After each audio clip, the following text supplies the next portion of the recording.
아멘. 감사합니다. 기도드리겠습니다. 존귀하신 아버지 하나님, 복된 주일 아침 주의 성호를 찬양합니다. 우리의 찬양을 받기에 합당하신 아버지 하나님께서 오늘도 우리에게 말씀하여 주시고 우리가 그 말씀을 힘입어서 이 한 주간을 멋지게 살아내는 주의 자녀들이 되기를 간절히 원합니다. 말씀이 내 안에 살아있게 하시고 성령의 도우심과 이끄심을 통해서 말씀이 깨달아지고 알게 하여 주시고 새로운 결단과 각오를 갖는 우리 모두가 되게 하여 주옵소서. 하나님, 우리는 세상의 방식으로 살지 않습니다. 하나님께서 우리에게 말씀해 주신 그 말씀의 의지에 살아갑니다. 세상의 그 어떤 것이 우리를 미혹하고 넘어뜨리려고 해도 우리가 쉽게 무너지지 않는 것은 내 안에 주님을 모셔드리고 주님의 인도를 받고 그분의 말씀에 순종하기 때문에 우리는 넘어지지 않고 쓰러지지 않습니다. 하나님, 이 시간에도 믿음의 순결함을 잃어버리지 않도록 지켜주시고 세상에 나아가 능력 있는 삶을 살아내도록 다시금 우리의 마음속에 주의 성령의 임재를 경험하도록 하나님 도와주옵소서.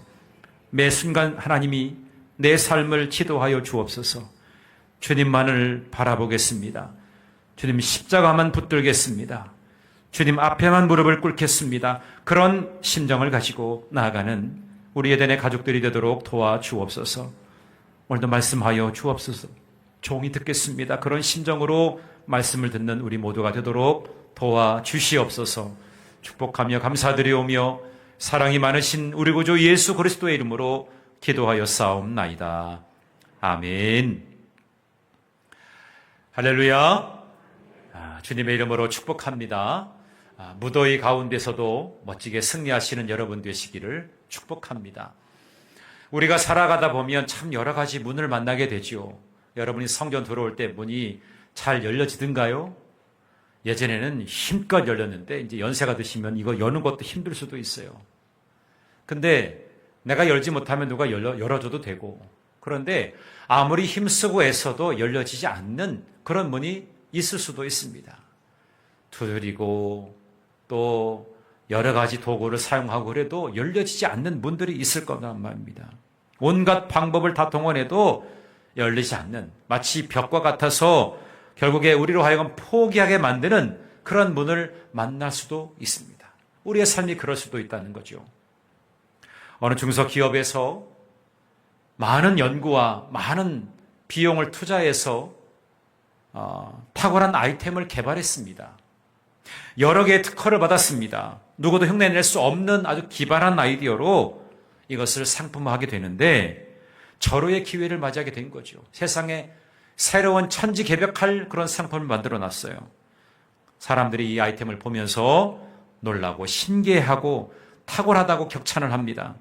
그런데 문제가 생겼습니다.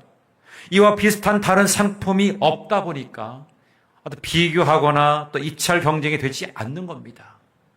혹여나 이 상품을 사게 될 때 특혜 논란이 있지 않을까 염려하기 때문에 이곳저곳에서 상품을 저울질하고 머뭇거리다가 결정을 내리지 못하고 있는 것입니다. 그래서 이 중소기업은 발만 동동 구르고 있는 겁니다. 정말 좋은 상품인데 이것이 상용화가 되지 않는 거예요. 그래서 너무나 힘들어하고 고통스러워하는 시간들을 갖고 있는 겁니다. 여러분, 우리가 살아가면서 이처럼 세상의 모든 문이 닫힌 듯한 그런 순간들을 맞이할 때가 있어요. 최선을 다했고 온갖 여러 가지 노력을 기울였지만 더 이상 나아갈 수 없는 벽과 같은 그런 상황을 맞닥뜨릴 때가 있다는 거죠. 그럴 때 우리는 어떻게 해야 되겠는가라고 하는 거예요. 그 닫힌 문 앞에서 그대로 주저앉아야 될까? 오늘 우리는 다니엘의 기도를 통해서 세상이 아무리 우리 앞을 가로막아도 기도를 통해서 하늘의 문이 열려지는 놀라운 비밀을 발견하게 되기를 주님의 이름으로 축복합니다. 한번 따라해 볼까요? 세상이 막아도 기도는 하늘을 연다. 세상이 막아도요, 기도는 하늘을 엽니다. 그래서 우리는 기도하는 거예요. 우리 믿음의 사람들에게는 어떤 상황에서도 기도합니다. 세상이 딱 가로막고 있고요. 세상이 방해하고요. 세상이 미혹하여 넘어지게 하고요. 그렇지만 우리는 기도합니다. 그럴 때 우리는 세상에서 열어지는 것이 아니라 하늘의 문이 열려져서 우리에게 허락하신 놀라운 은혜를 입게 된다는 사실이에요. 전 여러분들의 삶 속에 이런 경험이 있게 되기를 주님의 이름으로 축복합니다. 사람은 위기를 만나게 되면 본능적으로 자기를 보호하려고 하는 그런 본능이 있지요.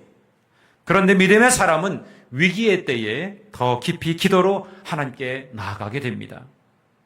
오늘 본문의 말씀에 보면 다니엘이 자신을 해치려고 하는 세상의 계략 앞에서 문을 닫지 않고 오히려 창문을 열고 무릎을 꿇고 기도합니다. 우리 그 모습을 통해서 위기 속에서도 살아있는 믿음이 어떤 믿음인가? 이것을 우리가 확인할 수가 있습니다. 전 여러분들이 위기 속에서도 살아있는 믿음의 사람이 되기를 주님의 이름으로 축복합니다. 그 위기 때문에 넘어지고 쓰러지는 것이 아니라 오히려 그것을 딛고 일어서서 하늘을 향해 문을 열고 기도하시는 여러분 모두가 되기를 축복합니다. 이제 바벨론의 시대에서 이제는 바사 시대로 옮겨지게 되는데 그때 왕이 다리오 왕입니다. 이 다리오 왕 시대의 다니엘은 총리로 세워지게 되었는데 역시 마찬가지로 이 다니엘이 총리가 된 거에 대해서 못마땅하는 이들이 있었어요. 여러 관리들이 질투를 하게 됩니다. 이들은 어떻게 다니엘을 무너뜨릴 수 있을까 이걸 찾다가 다른 것에서는 찾지 못하고 그의 기도 습관이 공격 목표였습니다. 아무리 찾아봐도 결점이 보이지 않았는데 그의 신앙을 건드려야 되겠다라고 하는 거예요. 결국에 30일 동안 왕외에 어떤 신에게 어떤 사람에게 절하게 되거나 기도하는 자를 사자굴에 넣어야 되겠다고 하는 법령을 만들어 놓고 이것으로 하여금 왕이 그 법에 서명하게 만듭니다. 그런데 다니엘은 이 사실을 알면서도 자기의 습관을 따라서 전에 하던 대로 계속해서 기도하게 됩니다. 어찌 보면 자기가 뻔히 죽을 목숨인 것을 왜 몰랐겠어요. 그런데 알고도 그리고 전에 하던 대로 그대로 기도를 멈추지 않습니다. 그 기도의 삶이 바로 오늘 하늘을 여는 삶으로 우리에게 보여주고 있는 거예요. 오늘 이 본문의 말씀을 통해서 우리는 세 가지를 생각해 보도록 하겠습니다. 첫 번째로 세상이 기도의 사람을 공격한다는 거죠. 세상은 기도의 사람을 공격하고요. 아주 불편해한다는 겁니다. 1절의 말씀 보면 다리오 왕은 이 바벨론 왕국을 다스리기 위해서 120명의 고관들을 세웠다고 그랬어요. 그 위에 총리 3명을 둡니다. 그래서 이 고관들의 이야기를 이제 총리에게 이야기하게 하고 그것을 이제 왕이 들어서 왕이 어려움이 없도록 그런 조직을 하게 된 겁니다. 그런데 다니엘은 세대가 지나가고 나라가 바뀌어져도 변함없이 그 이방 제국의 관리 체계 가운데서 아주 탁월함을 두드러지게 나타내는 인물이었어요. 오늘 3절의 말씀에 보니까 그런 마음이 민첩했다. 영어로 말하면 total excellence라고 하는 말이에요. 마음이 민첩했다는 거죠. 히브리어 원어를 보게 되니까 탁월한 영을 가졌다 이런 뜻입니다. 탁월한 영을 가졌다.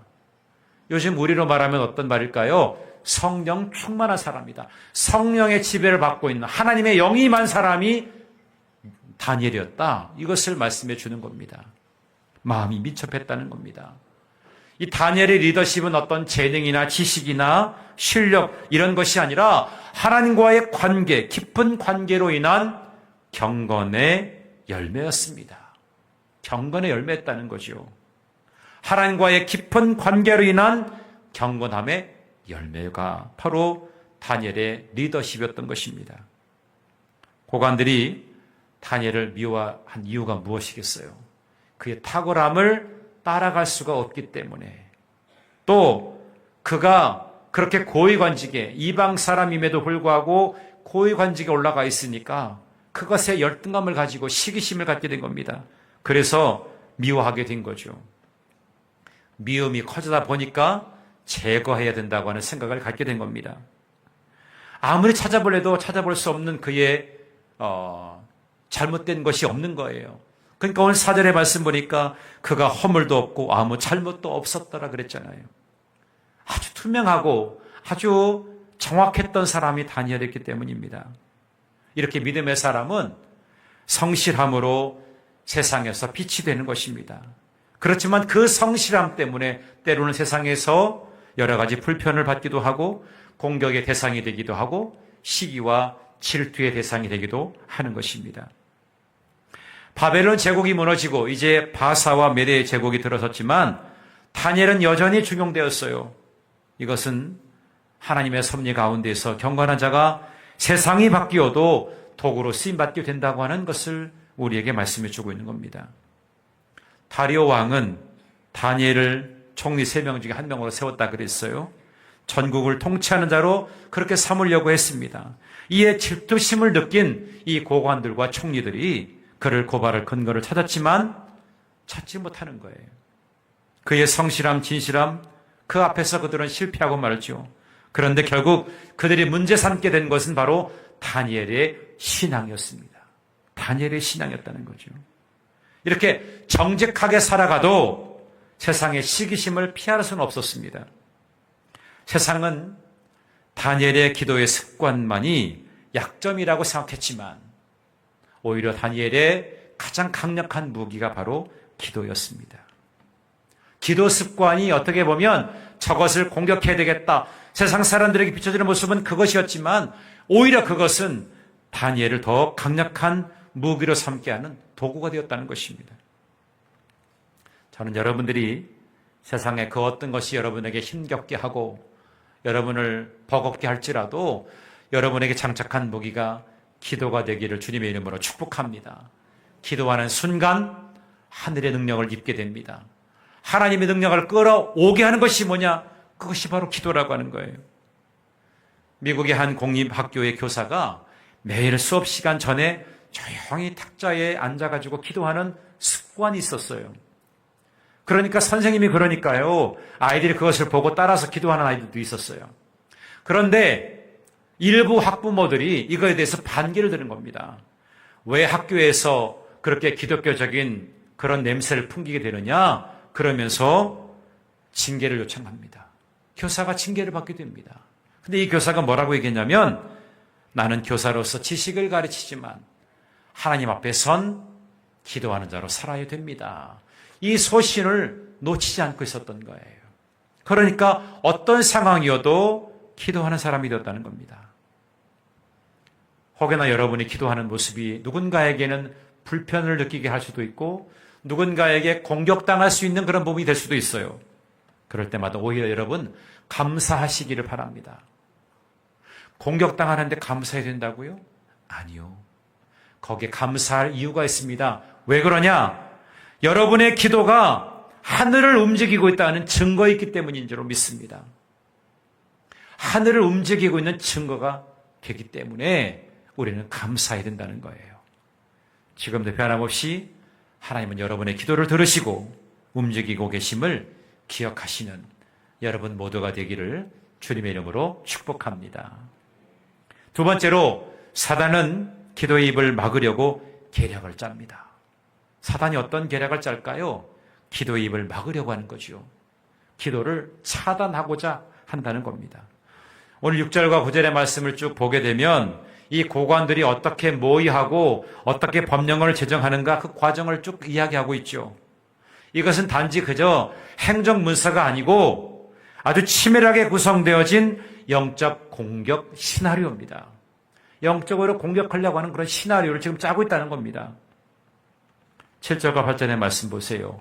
왕에게 한 법률을 세우며 한 금령을 정하게 하실 것을 구하나이다. 그러면서 그 조서에 왕의 도장을 찍게 하죠.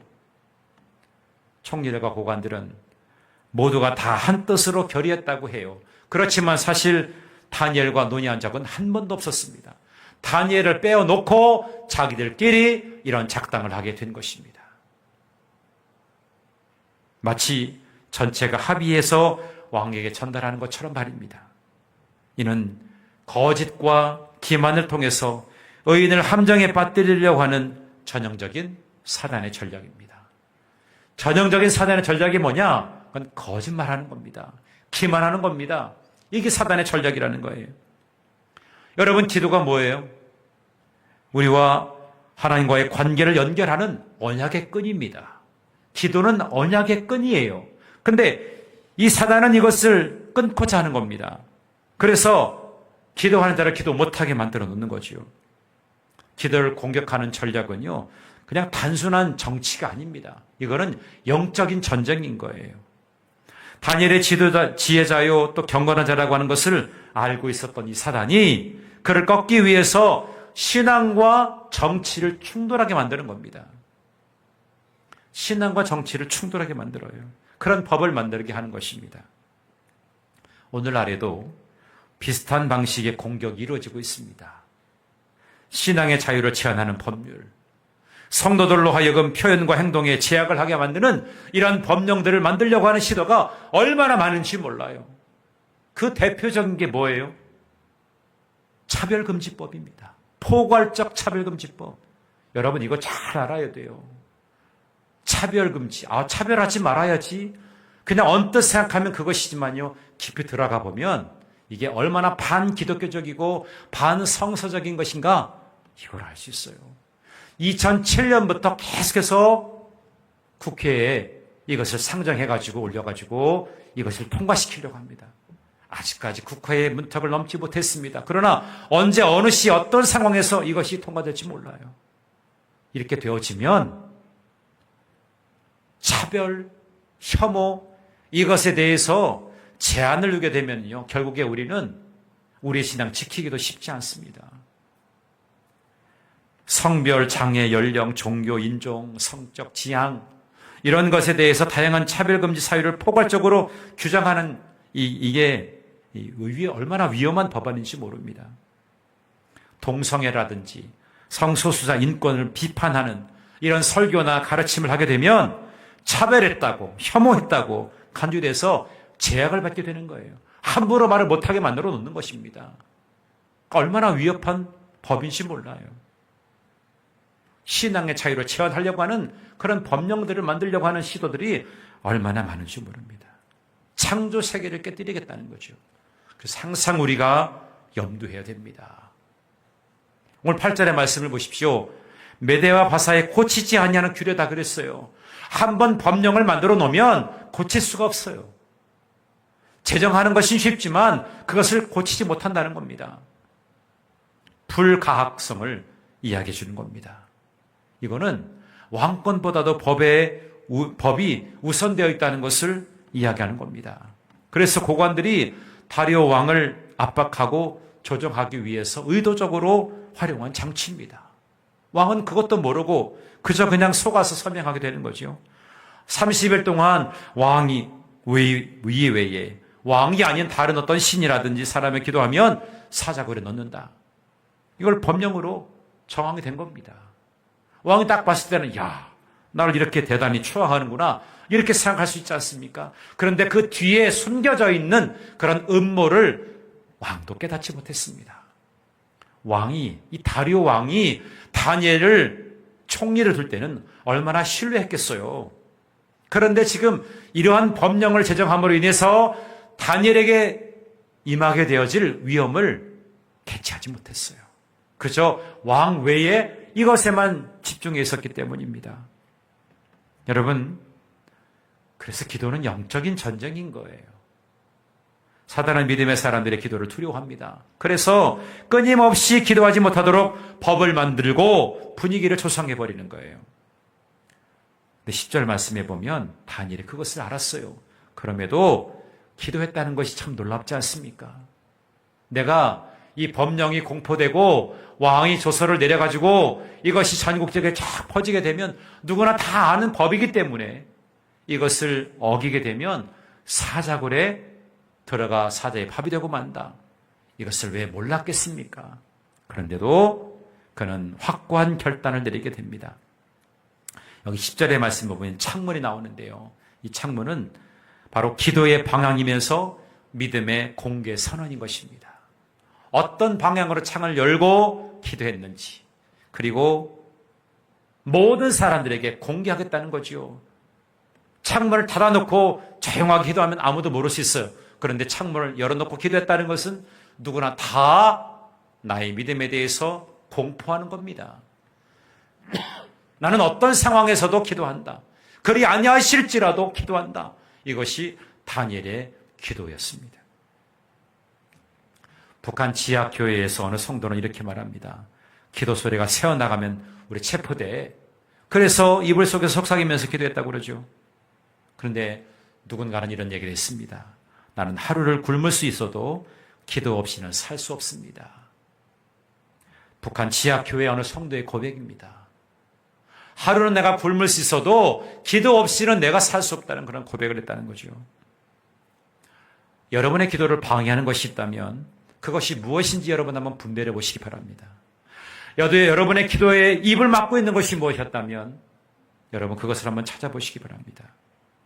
우리는 기도를 법처럼 의무처럼 드리는 것이 아니라 우리의 기도는 생명처럼 드려야 되는 줄로 믿습니다. 언제나 사단은 우리 믿음의 사람들의 기도를 막으려고 별짓을 합니다. 그 계략에 넘어가지 아니하는 여러분 모두가 되시기를 주님의 이름으로 축복합니다. 마지막 세 번째로 참된 믿음은 위기 속에서 무릎을 꿇습니다. 자, 오늘 10절의 말씀을 보세요. 다니엘의 이 조서의 왕의 도장이 찍힌 것을 알고도. 오늘 1절부터 9절까지 말씀은 그 배경입니다. 고관들이 총리가 다니엘을 죽이고자 하는 음모를 꾸미기 위한 그런 모든 과정이 되어져 있는데 그거에 반해서 10절 말씀은 대전환이 일어나게 되는 말씀이죠. 다니엘의 확고한 믿음의 결단이 어떻게 주어지게 되는지 그것을 보여주고 있어요. 오늘 10절에 보면 두 가지 중요한 구절이 나옵니다. 첫 번째 구절이 뭐냐면 아까 말씀드린 것처럼 알고도라고 하는 말입니다. 알고도. 여러분 성경에 알고도 거기 한번 동그라미를 한번 쳐보세요. 알고도. 이것은 확실한 의도와 결단을 강조하고 있는 겁니다. 다니엘은 위험을 계산하고도 의도적으로 기도를 선택한 거예요. 왜 계산이 안 되었겠습니까?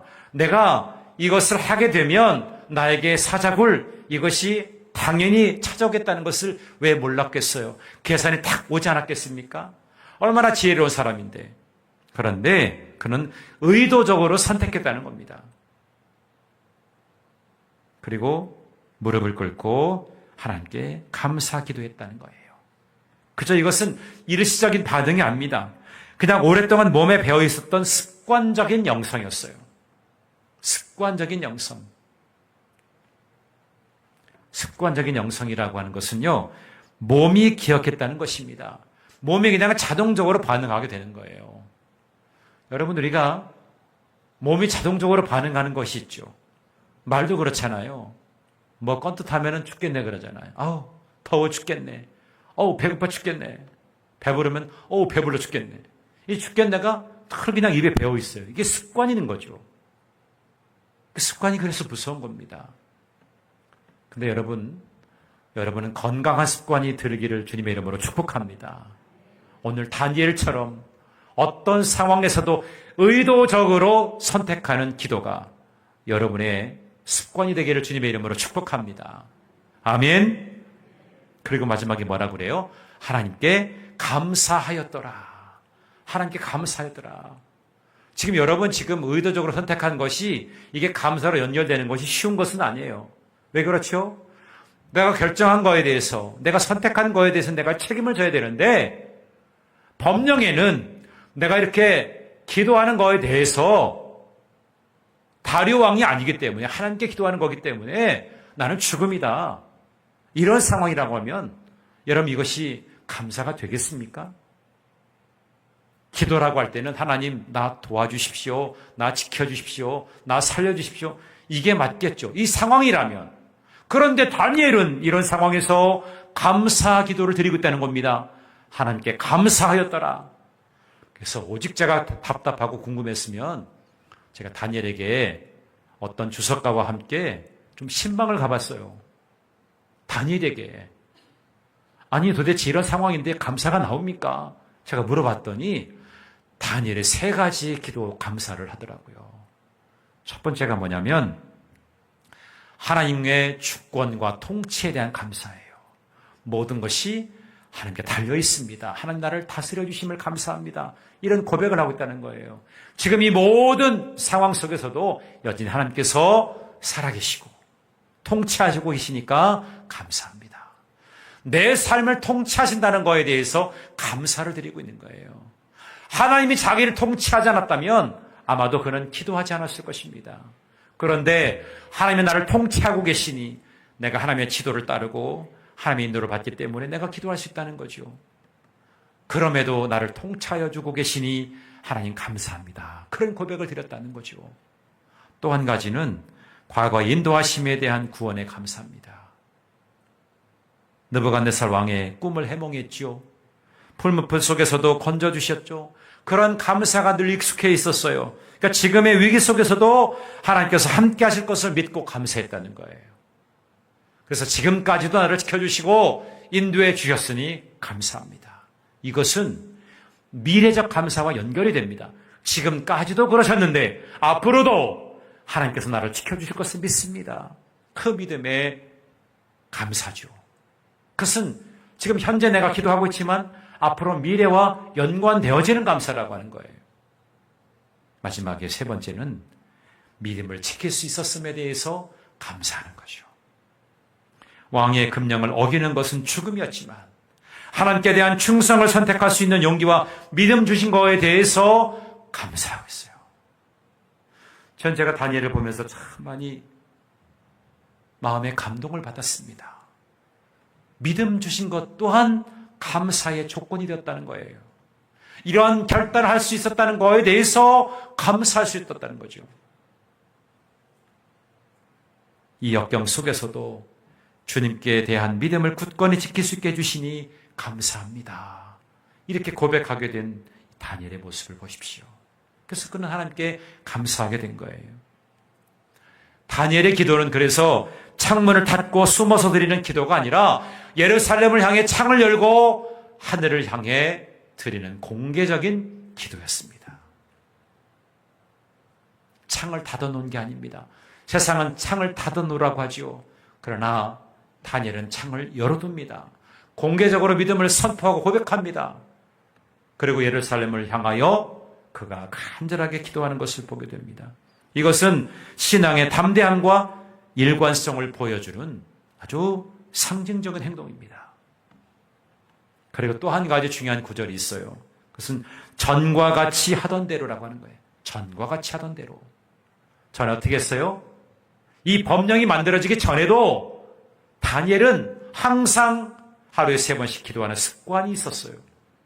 그 전과 같이 지금도 변함없이 그것을 하게 되었다는 겁니다. 그의 일생에 그 일상적인 경건의 습관이 강조되고 있다는 겁니다. 다니엘에게 기도는 선택이 아니라 생명 유지의 호흡이었어요. 자기의 생명을 유지하기 위한 호흡이 바로 다니엘의 기도였다는 겁니다. 전 여러분에게 질문하고 싶습니다. 여러분의 창문은 열려 있습니까? 기도의 창문이 열려 있습니까? 그냥 꾹 닫아놓고 기도하지 아니하고 내 분주한 일상에만 몰두해 있지는 않습니까? 오늘부터는 여러분의 기도의 창문이 열려있게 되기를 주님의 이름으로 축복합니다. 기도는 위기의 순간에 준비하는 것이 아니라 평소에 쌓는 삶의 습관이어야 되는 것입니다. 기도는 습관이다. 여러분, 그래서 기도는 호흡이라고 그러잖아요. 생명 호흡이라고 그러잖아요. 호흡을 안 한 사람 있어요? 나 기분 안 좋아가지고 나 호흡 안 할 거야. 그런 사람 있습니까? 호흡은 내가 하고 싶지 않아도 자연스럽게 하게 만들어져 있어요.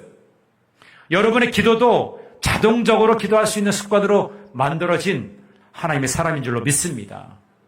하나님께서 그렇게 지으셨어요. 그러면 하나님 말씀에 따르고 순종하는 것이 마땅한 거죠. 기도하는 습관, 기도할 때 하늘의 능력을 끌어내려서 하나님의 놀라운 능력을 힘입는 것입니다. 그러니까 우리가 기도하는 거죠. C.S. 루이스라고 하는 분이 이렇게 말했습니다. 기도는 우리가 약해질 때 하나님을 강하게 만드는 것이 아니라 우리가 하나님을 얼마나 의지하고 있는가를 보여주는 통로이다. 하나님을 의지하는 통로가 바로 기도라는 거예요. 다니엘의 기도가 단순히 문제 해결을 위한 수단이 아니라 하나님께 대한 절대적인 신뢰와 의지를 보여주는 경외로움의 행동이었어요. 우리가 약한 순간에도 기도를 멈추지 않는 것은 하나님께서 우리의 연약함을 통해서 일하시는 통로가 되기 때문인 줄로 믿습니다. 세상적인 창문이 닫힐 때에도 믿음의 기도는 하늘문을 열어서 하늘의 크신 능력을 경험하게 하는 줄로 믿습니다. 이제 말씀을 정리하겠습니다. 닫힌 세상 속에서 우리는 열린 하늘을 봅니다. 닫힌 세상 속에서 우리는 열린 하늘을 봅니다. 다니엘은 창문을 닫지 않았습니다. 세상이 닫으려고 해도 또 닫으라고 해도 하늘을 향한 그 창문, 자기는 알고도 전에 했던 그대로 열어두었습니다. 결국 그것이 나중에 사자의 입을 막으시는 하나님의 놀라운 기적을 경험하게 된 줄로 믿습니다. 세상이 기도하는 자를 공격해 옵니다. 그러나 우리는 포기하지 말아야 됩니다. 사단은 기도의 입을 막고자 계략을 씁니다. 그럴 때 우린 기도해야 됩니다. 참된 믿음은 위기 속에서 무릎을 꿇습니다. 모든 것을 하나님께 전적으로 맡기고 감사의 기도를 드리는 거예요. 오늘 다니엘의 기도가 저와 여러분의 기도가 되기를 축복합니다. 세상은 닫으려고 해도 우린 열어놓고 하나님을 향하여 하늘문을 열고 기도할 수 있는 그런 저와 여러분의 삶이 되기를 간절히 축복합니다. 우리 말씀을 기억하면서 함께 우리가 찬양하겠는데요. 하늘문 향해 말하리 예수 인도하셨네. 내 인생의 길을 인도하실 그분의 이름을 찬양하겠습니다. 내 일생 여정 끝내요 강 건너 언덕 이를 때 하늘문 향해 말하리 예수 인도하셨네. 매일 발걸음마다 예수 인도하시네. 나의 무거운 죄 짐을 모두 벗고 하는 말 예수 인도하셨네. 이 가시 밭길 인생은 어덕이면서 갈 때에 시험 말란 마르나 예수 인도하셨네. 매일 발걸음마다 예수 인도하시네. 나의 무거운 죄 짐을 모두 벗고 하는 말 예수 인도하셨네. 이 밝은 발걸음마다 주 예수 보살피시사 승리에게나 부르며 주를 찬송하리라. 매일 발걸음마다 예수 인도하시네. 나의 무거운 죄 짐을 모두 벗고 하는 말 예수 인도하셨네. 아멘. 존귀하신 아버지 하나님, 다니엘이 닫힌 창 앞에서도 무릎을 꿇고 열린 하늘을 바라보며 기도했던 모습을 떠올립니다. 우리도 사람의 위협이 아니라 하나님의 영광만 바라보게 하여 주옵소서. 세상의 권세 앞에 타협하지 않고 오직 주만 주님 앞에서만 무릎 꿇는 믿음의 용기를 허락하여 주옵소서.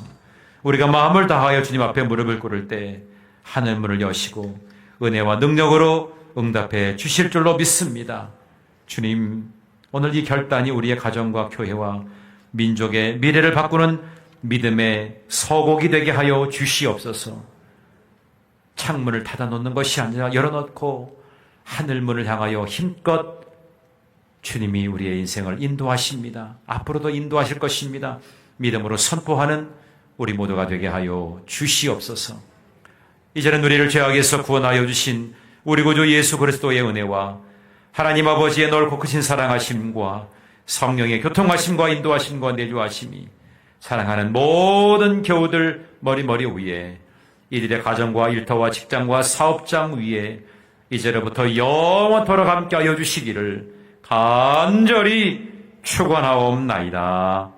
아멘.